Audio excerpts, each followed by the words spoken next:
Caros alunos, caras alunas da terceira série do Tamandaré Meia, estamos aqui de novo para dar prosseguimento agora com a parte 5 da aula de Leis de Newton.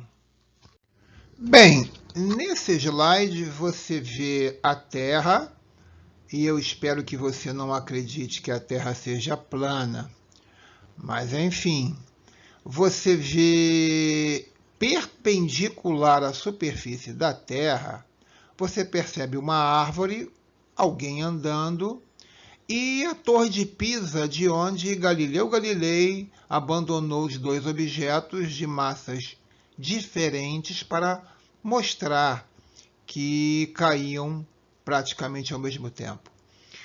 E tem um comentário aí dizendo o seguinte: força centrípeta, e aí vem, compreenda a diferença entre puxar e segurar.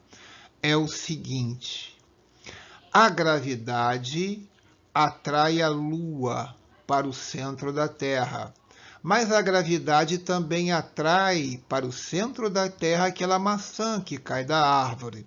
Assim como atrai a pessoa que anda, assim como atrai as duas bolinhas que caem da Torre de Pisa. Mas entre a maçã que cai da árvore e a Lua, a mesma força gravitacional que age nos dois, elas estão com funções diferentes. No caso, a maçã cai e vai colidir com a Terra porque foi puxada pela gravidade. A Lua não, ainda bem, né? Ainda bem, porque a Lua não está sendo puxada. Aí você deveria mudar o verbo. A gravidade não está puxando, e sim segurando a Lua, para que ela não saia da nossa órbita. Aí a gravidade está agindo como força centrípeta, mantendo a Lua numa curva ao redor da Terra. Então, veja a diferença entre puxar a maçã para baixo e as bolinhas para baixo para o centro da Terra e segurar a Lua na sua órbita. E a diferença está na velocidade da Lua, porque se a Lua de repente perdesse velocidade, ela ia cada vez mais se aproximando, sendo puxada para a Terra, e a catástrofe seria sem precedentes. Mas então, ainda bem que a gravidade não está puxando a Lua, está segurando para que a Lua não escape de nossa órbita. Quando você pode falar em segurar nesse sentido, estamos pensando na força centrípeta. Bem, nesse slide você vê um desenho onde aparece uma trajetória circular, a velocidade angular, tal, a velocidade tangencial. E essa velocidade tangencial é vetorial. Então, a aceleração centrípeta, tanto quanto a sua causa, a força centrípeta, serão perpendiculares a essa velocidade. Veja você que eu botei umas informações preliminares sobre a força centrípeta, do tipo sempre perpendicular à velocidade tangencial em cada ponto, sempre voltada para o centro, nunca vai mudar o valor da velocidade, ela muda a direção da velocidade, né? A velocidade a cada ponto vai ter uma direção e um sentido diferente, mas o valor, o módulo da velocidade, não é a força centrípeta que muda, é outra força que ainda veremos.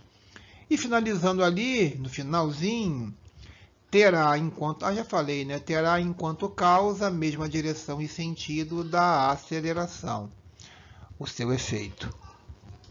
Nesse slide você vê o mesmo desenho, só que dando aí as fórmulas que você vai usar para calcular a força centrípeta. Massa, velocidade ao quadrado dividido pelo raio. Ou massa vezes velocidade angular ao quadrado multiplicado pelo raio. E o importante no texto acima: a força centrípeta não é uma força personalizada, ou seja, A força centrípeta será sempre resultado da ação de uma ou mais forças. Isto quer dizer que a força que você vê desenhada aí é uma das que nós já conhecemos. Não é o peso, porque o peso aponta para baixo, mas pode ser uma força num fio, tração, pode ser força de atrito, força elétrica, força magnética, enfim. Alguma força está produzindo curva. Quando essa força que você já ouviu falar, que você conhece, produz curva, ela ganha um apelido, força centrípeta. Então não deve ser desenhada como uma força a mais, como se fosse uma força independente que existisse por si só. É como que um ator que sobe ao palco e naquele momento, naquela peça, ele está assumindo um papel. Ele não é ele ali, né? Ele não está representando ele mesmo, ele está representando um papel.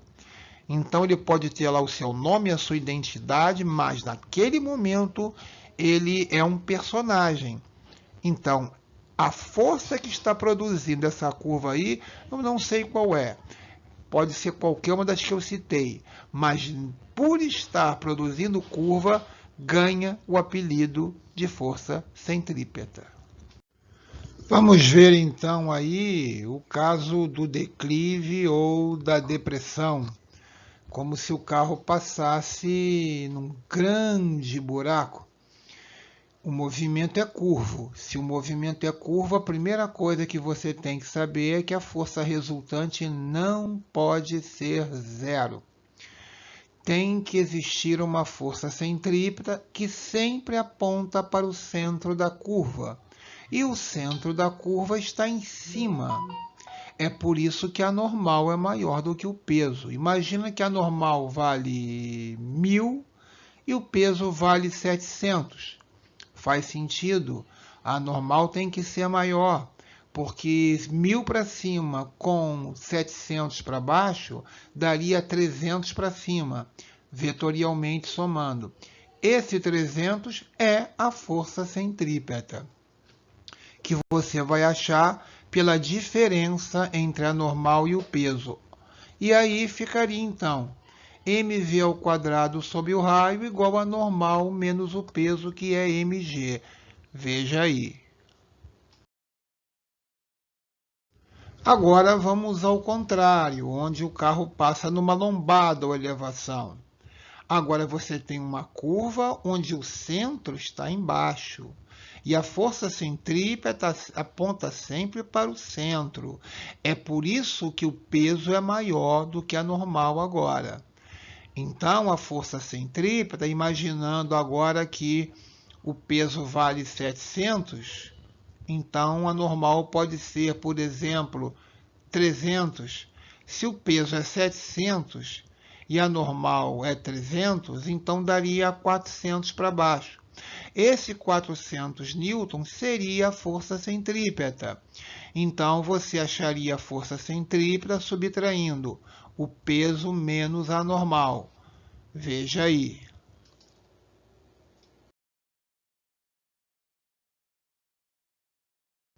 No caso, por exemplo, entre o Sol e a Terra, ao girar ao redor do Sol, a Terra está presa pela força gravitacional, exercendo a ação de segurar a Terra em sua trajetória, ou, como se diz em astronomia, o Sol capturou a Terra com a sua gravidade, transformando-a num satélite seu. Beleza, claro que você está percebendo que esse desenho aí está totalmente fora de escala, inclusive pela rapidez com que se completa um ano aí, né? Já pensou, alguns segundos, você estaria a todo momento fazendo aniversário, mas é só uma ilustração. Na questão do pêndulo simples, que fica oscilando para lá e para cá, ele na subida ele vai em movimento retardado para no extremo e volta em movimento acelerado e fica assim, como um badalo de um sino para lá e para cá. Mas interessante ver agora nessa figura é quando ele passa no ponto mais baixo, é onde a sua velocidade é máxima. E aí, olha o desenho. Você tem a tração no fio para cima, o peso para baixo. A tração é maior do que o peso para que possa resultar uma força para cima, para o centro da circunferência descrita. Essa força que resulta da diferença entre a tração e o peso é a força centrípeta. E nesse caso, observe que a altura em relação à distância da bolinha até o teto corresponde ao próprio comprimento do fio, que vai ser o raio da trajetória.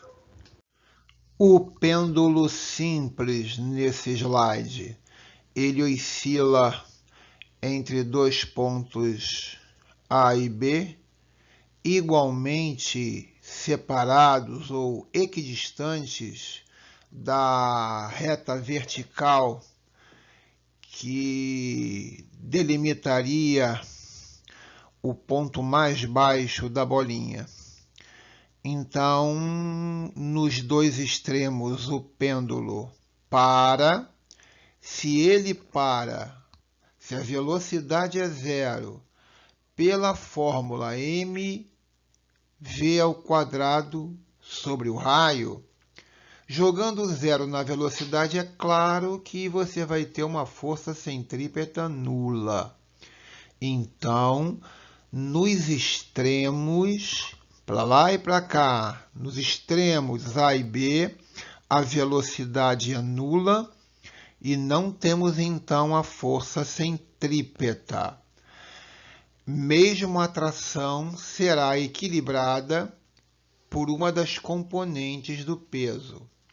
Lembrando que na descida o movimento é evidentemente acelerado, na subida ele é retardado.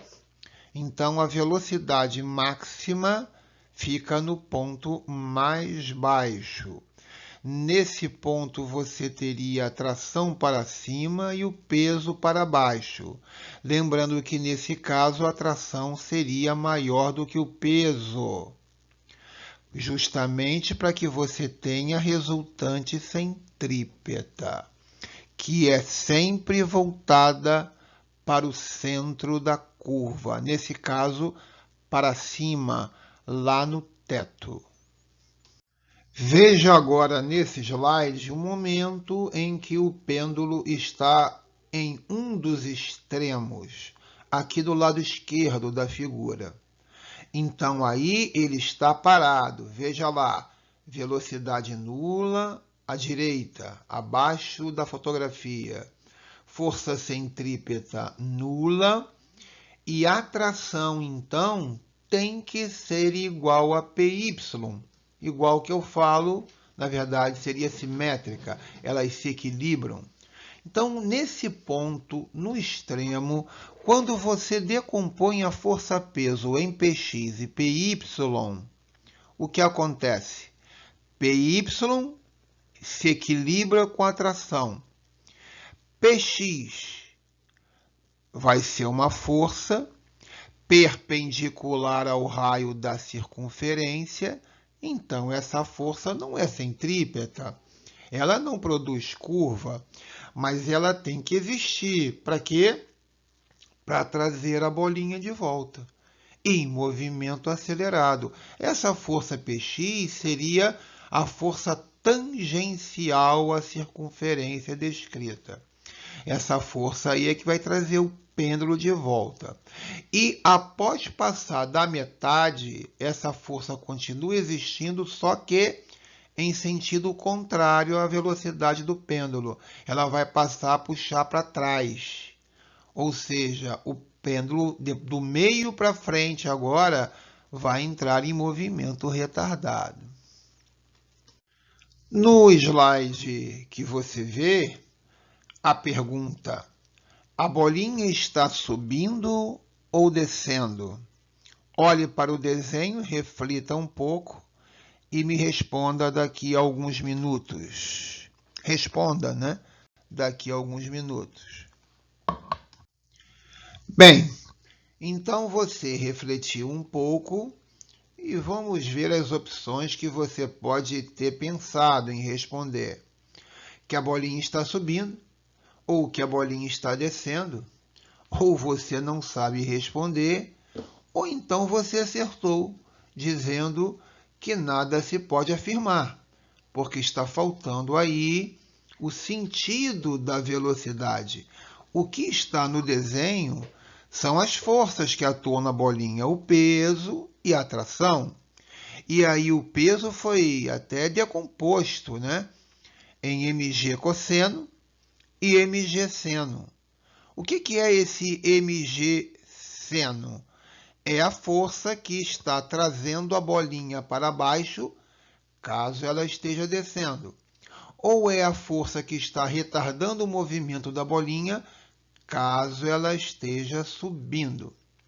E mg cosseno θ, você diria, é maior ou menor que a atração?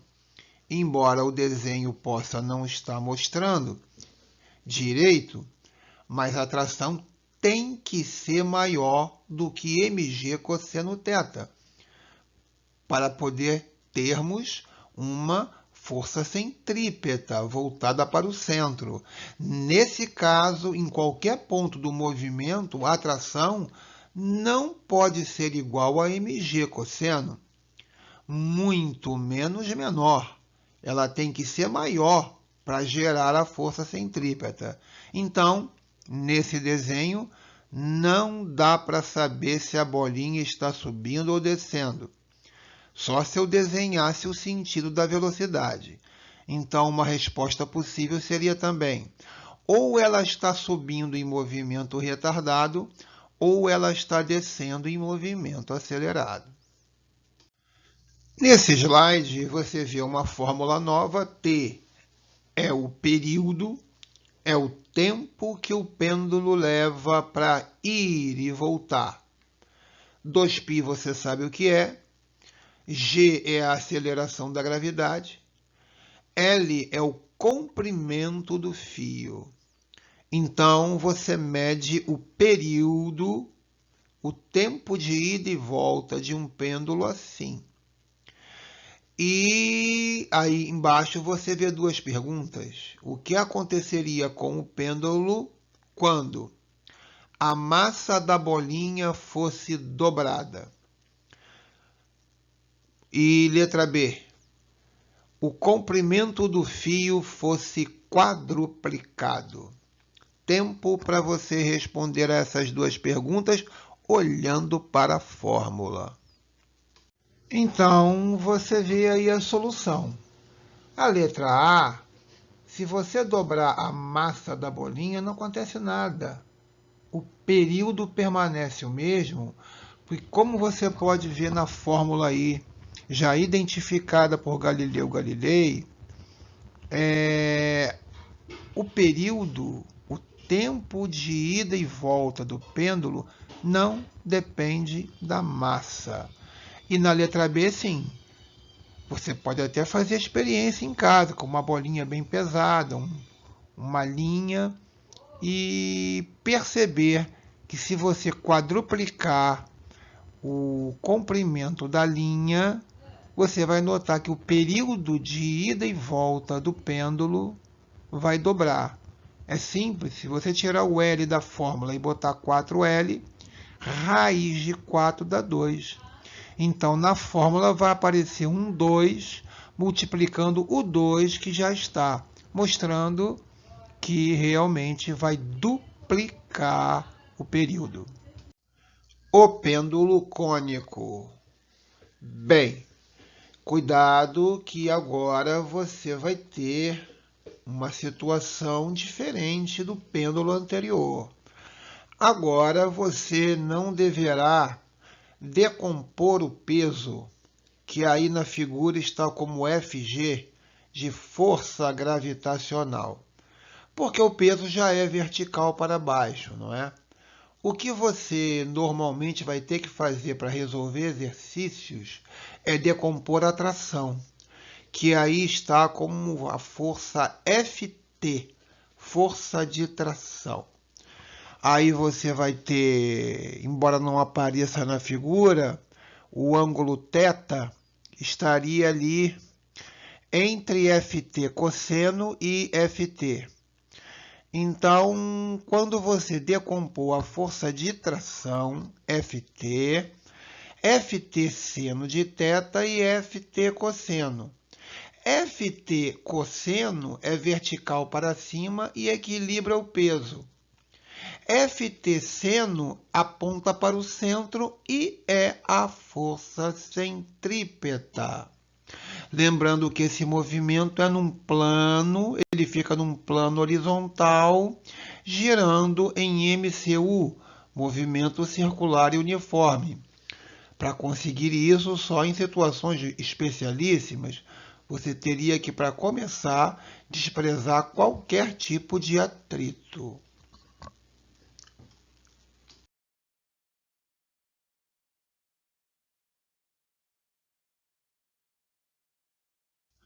Então aí você tem as forças mencionadas. Bem, nesse caso é importante você perceber o seguinte: se o movimento é circular e uniforme, mais uma vez eu lembro isso, a resultante das forças não pode ser zero. Porque se é um movimento curvo, tem que ter uma força centrípeta. Pois bem, como a pista é plana, você tem que desenhar o peso para baixo, a normal para cima, que vão se equilibrar. Nenhuma dessas duas, até por serem forças perpendiculares à pista, não podem desempenhar a função de força centrípeta. Então, a única que sobra é a força de atrito. Quando o motorista ele gira o volante para adequar o carro na curva, ele está ajeitando as forças de atrito para que apontem para o centro da curva e funcionem como força centrípeta. Então, você veja aí a solução, o que você tem que fazer. A normal para cima, o peso para baixo, elas são simétricas, elas se equilibram, e girar o volante aí corretamente é para que a força de atrito aponte exclusivamente para o centro, e não para frente nem para trás. Ela seria a resultante centrípeta. Nesse slide, olha o desenho então. E que conta você faria, ou seja, quais as fórmulas que você jogaria nessa questão para resolver as questões clássicas? Você tem a normal, o peso e a força centrípeta, que é a força de atrito. Normalmente, a questão mais tradicional seria ele fazer para você a seguinte pergunta: ele quer saber qual é a velocidade máxima que você poderia dar a esse automóvel para que ele fizesse a curva com segurança. Aí você tem que jogar com as fórmulas que você tem. Você vai... Faça uma questão literal. Não vou colocar valores numéricos, não. Literalmente falando, para depois substituir os valores numéricos quando tiver. Pause a apresentação e tente fazer aí com as fórmulas que você lembra uma relação entre as grandezas, para a partir daí substituir os valores numéricos que a banca provavelmente te daria. Então aí eu peguei a solução, tomei a liberdade de pegar a solução do professor Tiago, um colega de profissão, que você vê no slide player, está aí o site, caso você queira visitar o site do colega, a apresentação dele. Então, a solução é justamente essa. Veja bem, o peso é mg. A normal tem o mesmo valor do peso. Está até embaixo do desenho. E a força de atrito é a centrípeta. Então, o que fez o colega? Ele colocou assim, força centrípeta é igual a Φ. Φ você lembra que é μn, é a força de atrito máxima. E força centrípeta, veja aí, é mv2 sobre R. Aí ele, no lugar da normal, ele botou o peso, que é mg, e cortou a massa. Passou o R para a direita e extraiu a raiz quadrada. Conclusão. Se você quiser fazer uma curva com seu carro em MCU, se você conhecer a gravidade no local, conhecer o raio da pista e conhecer o coeficiente de atrito entre os pneus e a pista, você pode multiplicar esses três elementos, tirar a raiz quadrada e você vai achar a velocidade máxima que você poderá obter nessa curva com segurança. É claro que esse cálculo é feito na Fórmula 1 pelos mecânicos, pelos engenheiros, e os pilotos sabem mais ou menos. Até claro que tem muitos outros cálculos a fazer, de aerodinâmica, a suspensão do carro, muita coisa aí, mas uma dessas coisas seria conhecer esse cálculo. Então você poderia argumentar que seria impossível fazer uma curva com o carro se não tivesse atrito. Impossível não, você poderia usar outras soluções. Imagine que o carro, por exemplo, estivesse preso a uma corda, como se fosse uma marimba, como se fosse uma pedra amarrada numa corda, girando uma marimba. Ou, o caso aqui, se você inclinar a pista. Se a pista for inclinada, é possível fazer a curva independentemente do atrito. Veja o desenho.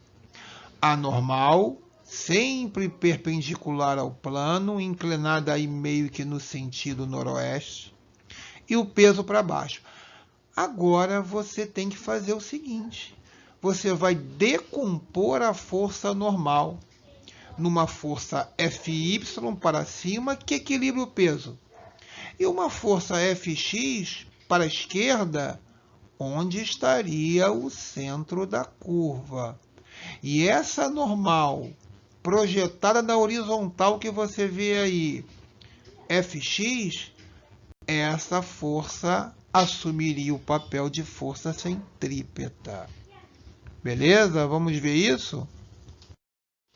Então, agora vamos pausar a apresentação para você tentar responder a essa pergunta, fazendo a decomposição da normal, igualando as forças relevantes, para chegar a uma situação em que você possa calcular a velocidade máxima que pode ser dada a um carro numa pista inclinada sem atrito. Vamos tentar. Bem, então o que você deve ter feito? A normal você decompôs em NY. NY seria N cosseno de beta. E NX seria N seno de beta.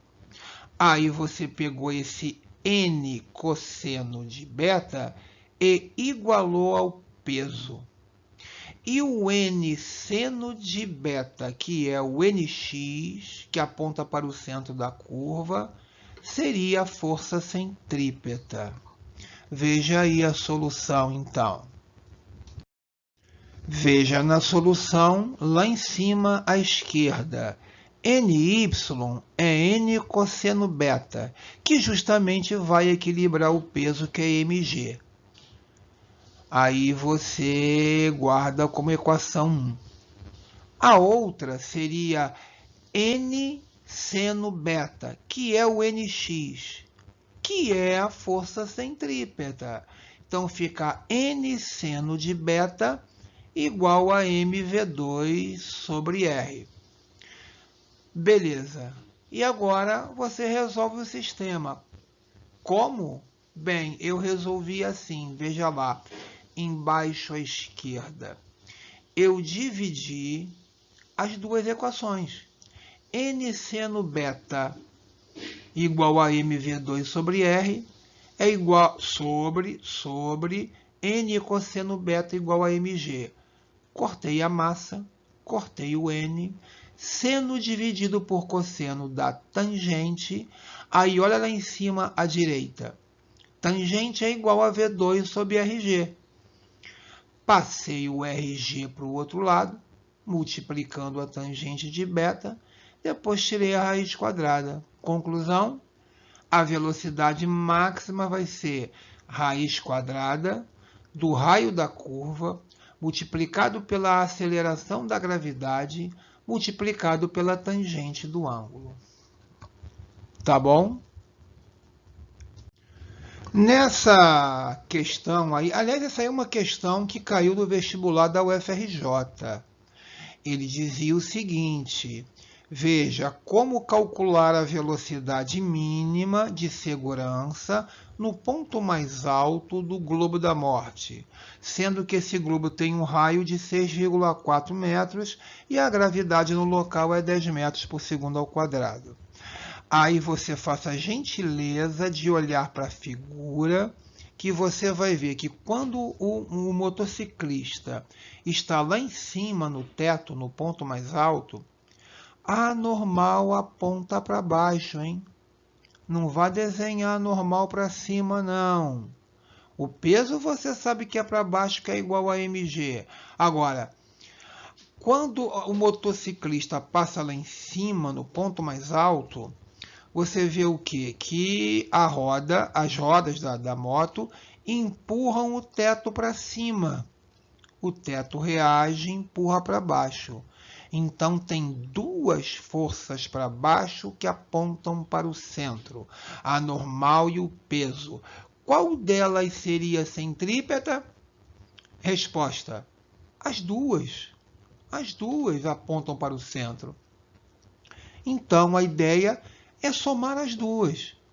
A normal mais o peso é igual à força centrípeta. Então, fica N mais mg igual a mv2 sobre R. Tente resolver aí pausando a apresentação.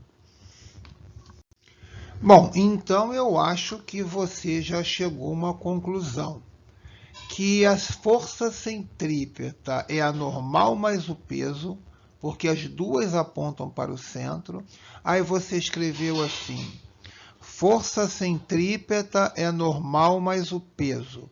Aí, no lugar do peso, você botou mg. E no lugar da força centrípeta, você botou mv ao quadrado sobre o raio. Veja se você não fez isso. Então, pode ser que você tenha chegado até aí e ficou pensando: e agora?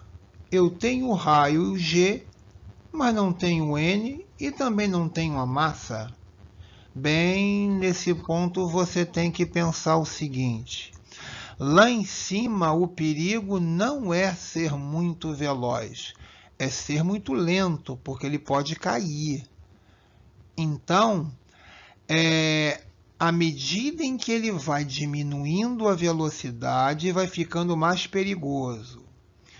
Porque agora a moto empurra o teto para cima com menos força e o teto reage com menos normal. Então, à medida em que a velocidade diminui, a normal também diminui. Vai chegar um momento em que a moto está tão lenta que a normal já não existe mais.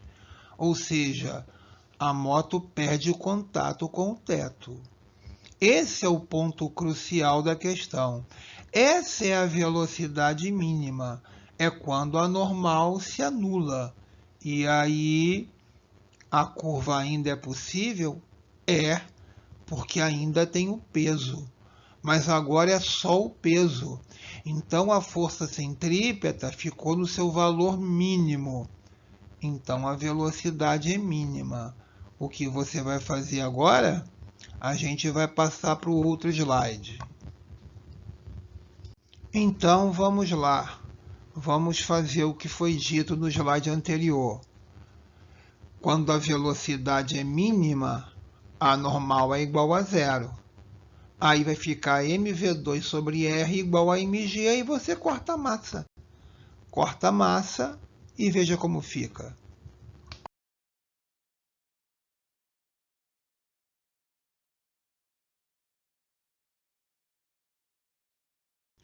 Então, está aí.